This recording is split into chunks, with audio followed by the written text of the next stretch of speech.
Class जो मैंने पढ़ाया था वो प्रेजेंट की बात था। उसमें मैंने पढ़ाया था I do have a car, मेरे पास अवश्य एक कार है।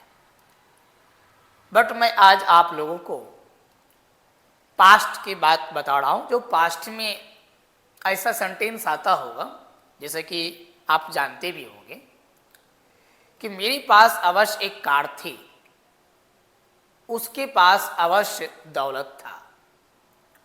इस तरह का सेंटेंस पास्ट में अगर गुजर जाता है तो उसको हम कैसे बनाएंगे। दूसरी बात ये कि जो अभी तक इस चैनल को सब्सक्राइब नहीं किए हैं, मैं जरूर एक बात बोलूंगा आप लोगों को, फ्री में सीखना कोई बुरी बात भी नहीं है।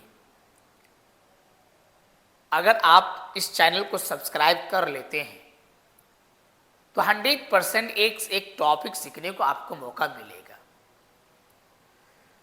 तो चलते हैं, नेक्स्ट टॉपिक क्या है उस पर हम चर्चा कर लेते हैं। गौर कीजिएगा, मैंने लिखा रूल, ठीक, subject plus date half plus C, जिसको हम कॉम्प्लीमेंट कहते हैं, ठीक। अब ये भी एक सवाल आता है कि यहां पे डिड और हैव लगा हुआ है।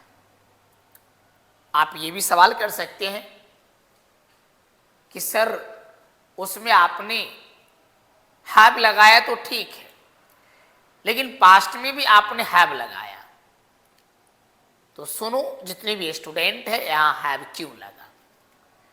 ऑलरेडी यहां पे डिड लगा हुआ है। जब डिड का यूज यहां पे हम करते हैं तो यहां पे हैव का यूज आपको करना पड़ेगा, ना कि हैड का यूज करना पड़ेगा। तो मैंने एक बॉक्स में भी मैंने आपको लिख दिया है।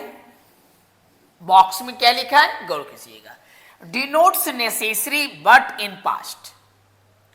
फिर से, denotes necessary but in past कहने का मतलब ये कि डिनोट्स करता हूं नेसेसरी का, लेकिन पास्ट में, भूतकाल में। तो इसका इस तरह से मैंने स्ट्रक्चर लिखा है, जिसको हम रूल भी कहते हैं। जैसे मैंने आपको फॉर एग्जांपल लिखा है कि मेरे पास अवश्य एक कार थी। बिल्कुल ध्यान से सुनना है, ध्यान से देखना है और ध्यान से इस चीज को समझना है। मेरे पास अवश्य एक कार थी, तो मैंने लिखा मेरे पास का आई लिखा और डिड लिख दिया अवश्य का। हैव तो आएगा ही ऑलरेडी, और एक कार थी तो मैंने एक कार लिख दिया।